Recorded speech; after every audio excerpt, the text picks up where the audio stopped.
Emperor Palpatine needed Vader's help. The Sith Lord was busy rebuilding his Death Star, but one of its most important components had just been stolen. And every time he sent TIE squadrons to retrieve it, they were beaten back by a labyrinth of carefully hidden turrets and turbo lasers. In order to retrieve the part, Palpatine called upon Vader and his expert piloting skills. But Vader himself needed help. And that's when he met the man who would change his entire life.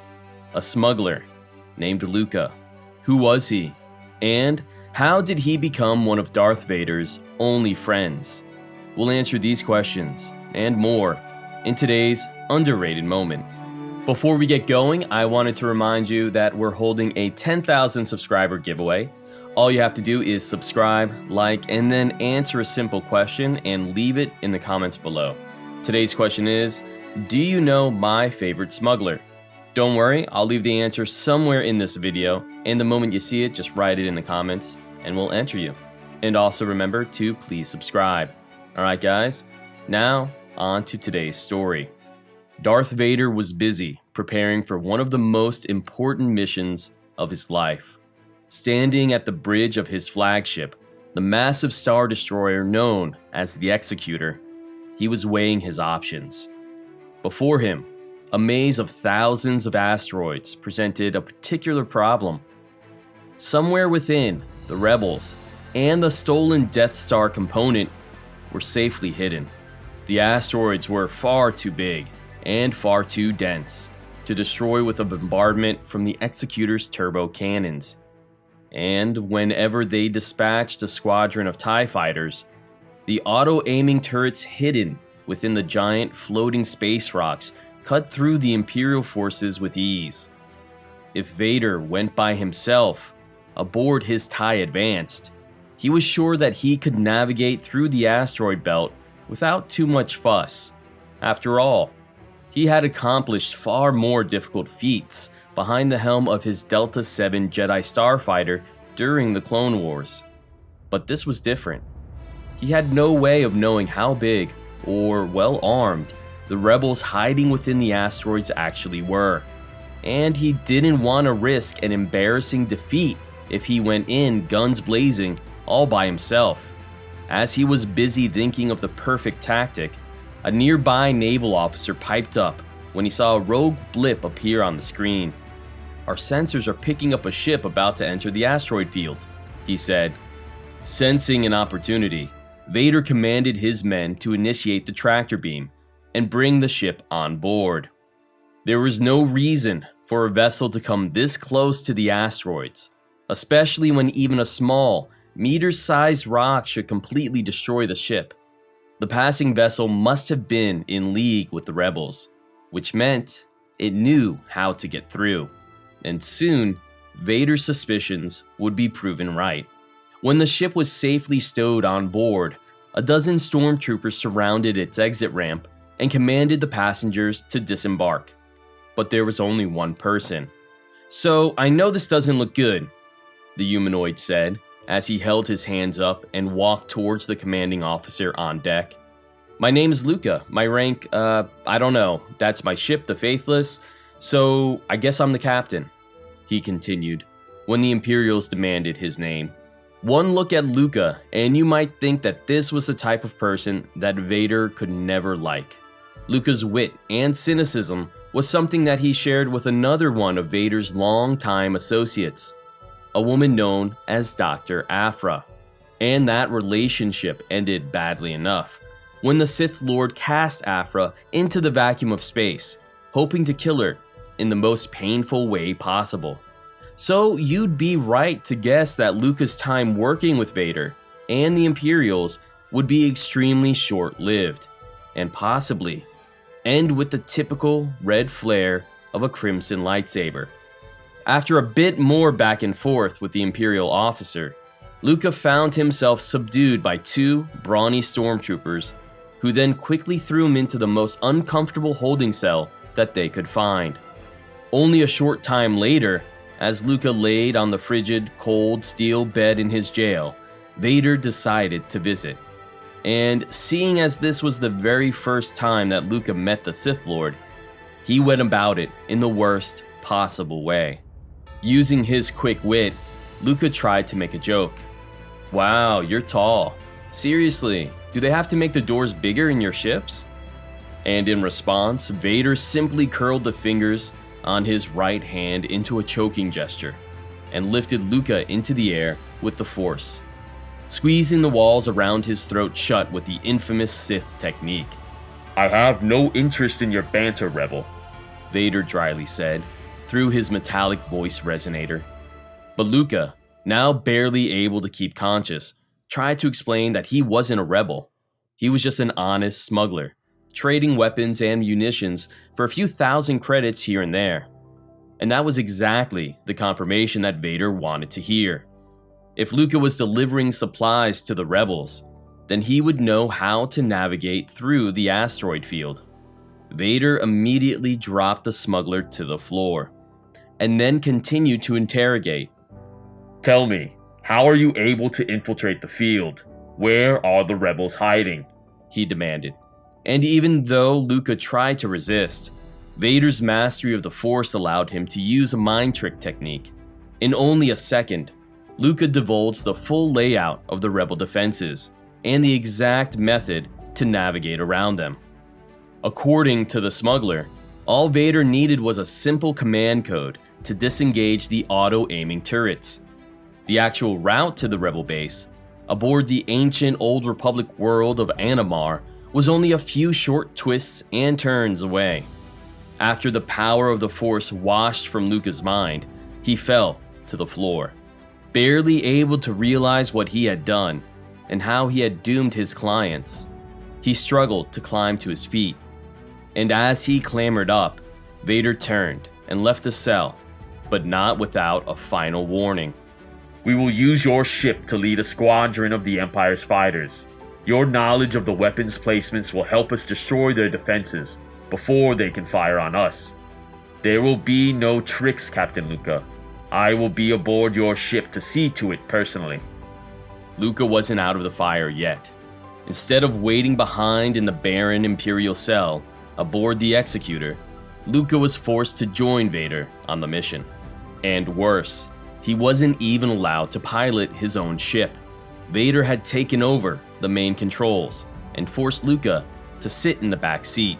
"Lord Vader, we are ready to go at your command," the TIE Squadron wing commander stated over his comms. In response, Vader barked his own quick order. "All fighters to attack formations.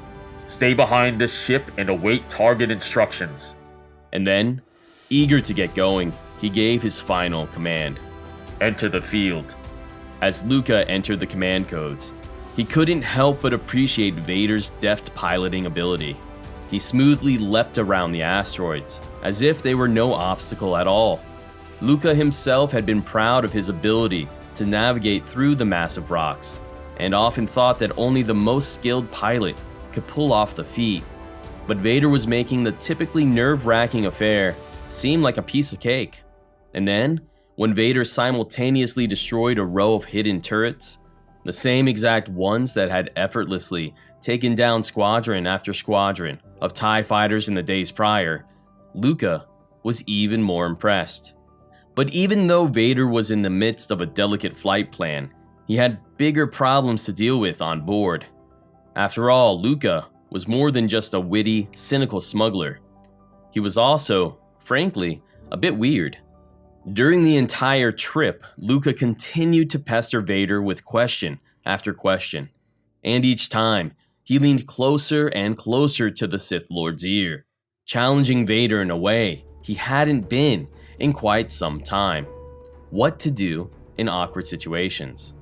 "It's actually kind of nice to have someone else aboard the ship," Luca said, when his lips were so close to Vader's helmet that Vader could have sworn he felt the warmth of the man's breath slip through his mask. "I've developed a bad habit of talking to myself. I talk and I talk and I talk and I talk." For some reason, Vader didn't solve this particularly annoying problem with a force choke or a threat of violence. Almost resigned to the fate that he would have to deal with this annoyance forever, Vader simply replied, Yes, you do. But then, Luca did something he'd later regret. He got under Vader's skin.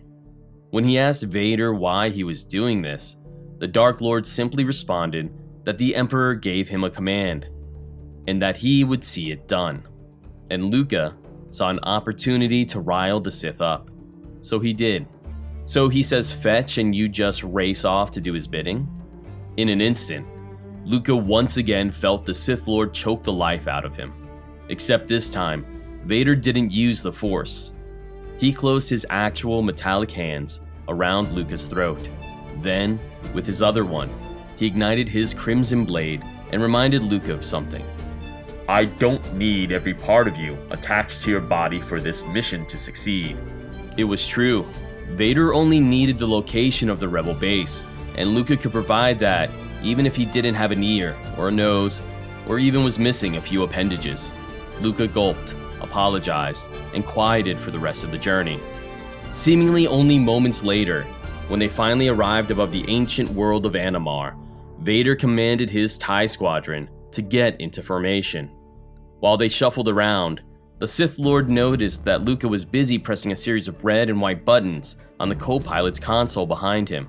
The smuggler, unwilling to assist in the murder of all the rebels below, deactivated their command code, which set all the auto-aiming turrets back on their trail.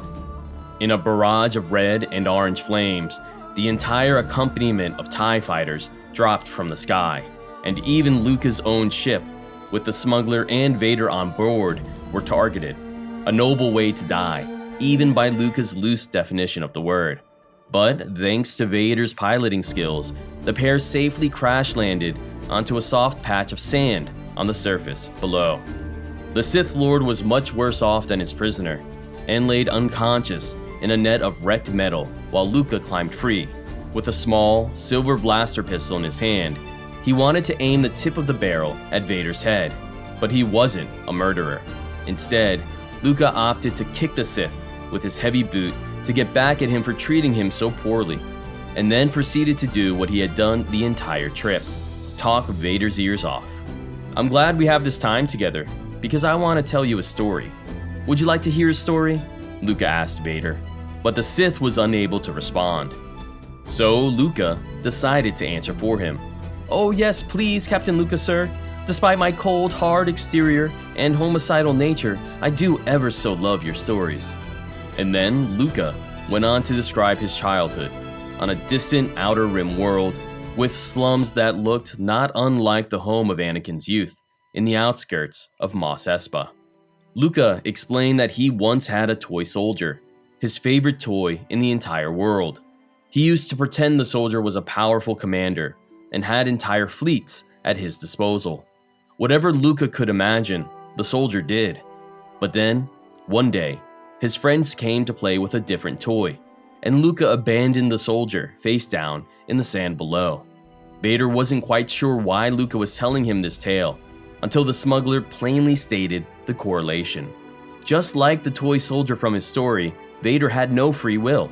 He was just another plastic toy, a pawn that Palpatine used until something newer and shinier would come along. But as the story ended, Vader regained consciousness and control of his suit, and used the Force to convince Luca to hand over the slender blaster. But the Sith Lord was curious. Why did you not destroy me when you had the chance? To Luca, the answer was obvious. I'm not an Imperial. I don't believe in killing the defenseless. While Vader's black mask didn't show any emotions, the Sith was starting to respect Luca more and more, and perhaps, in another life, they might have even become friends. Soon, Vader forced his companion to escort him to a rebel base. As they screamed across the plateaus aboard their Clone Wars era speeder bikes, Luca had to remind Vader that this ancient world wasn't just home to the X-Wing squadrons that had been raiding the Empire's navy. There was something more dangerous here. And then, when they shot past a strangely shaped dune, that danger came to life. An ancient war droid from the Old Republic leapt out of the sand, with only a single functioning arm and with a targeting system that had decided any passerby was an enemy deserving lethal ammo, the droid turned its weapons on Vader, and the Sith Lord, still weakened by the crash onto the planet hours earlier, was barely able to crawl away. As Vader slowly fled, the droid raised a single military green painted foot and prepared to stomp on the Sith Lord. But Luca wouldn't let that happen. He took the handlebars of his bike and drove directly into the droid, knocking it off balance. Then, when Vader finally got to his feet, he used his mastery in the Force to lift the giant mech into the air and trigger its power cells, killing the droid in a massive, fiery explosion. As Vader used his body to shield Luca from the falling debris, he looked at his companion and asked a simple question. You crashed your speeder into the battle droid to aid me. Why? But Luca couldn't really say. Perhaps it was too hard to state the obvious. The two shared a bond, a connection, the beginnings of a friendship. The words themselves might have been too awkward to utter into the air. So Luca turned his sights to another pressing problem. They were now one speeder bike down, which meant that the worst had come to pass. They would be forced to share a single bike together. And so they did. Vader took the controls, and Luca, sheepishly sitting behind him, grasped the Sith Lord at the sides, holding on to his waist as they soared through the desert. During the entire trip, Luca continued to pester Vader with questions, and at night, Vader brought them to rest in a cave. Another uncharacteristic turn for the Sith Lord, especially considering that he rarely needed to rest in the same way that a normal humanoid would. Once, while battling against Admiral Tarkin only a few years after the fall of the Republic, Vader stayed awake for a week as he hunted the future Grand Moff and his mercenaries. But here, Vader not only found a place to camp at night, he even built a fire for Luca and stood guard as the smuggler slept until morning. Who knows how many other renegade war droids Vader took out while Luca desperately tried to rest. It was a display of sympathy that Vader had never shown before. In the morning, when the rebel base was finally in sight, Vader threw Luca from his speeder bike. Another act of mercy. Had Luca been a simple guide, the Sith would have likely plunged his crimson blade through his stomach. But here, today, Vader decided that Luca's life was worth more than the mild thrill of murder. At the edge of the base, Vader single-handedly besieged the fortress. It was one of the most incredible feats of Vader's entire career, and perhaps a story for another place and another time, because the Dark Lord wasn't finished with Luca yet. After the rebel base was destroyed, Luca reappeared. "I didn't think you could do this. I thought they'd destroy you," Luca said, as Vader stood over him with a painful boot shoved into his chest. You underestimate the power of the dark side, Vader simply responded. In that moment, Luca realized that his life was drawing to its end, and he'd share the same fate as the rebel garrison that had just died by the Dark Lord's hands. But even now, Vader hadn't entirely invested himself into the idea of killing Luca.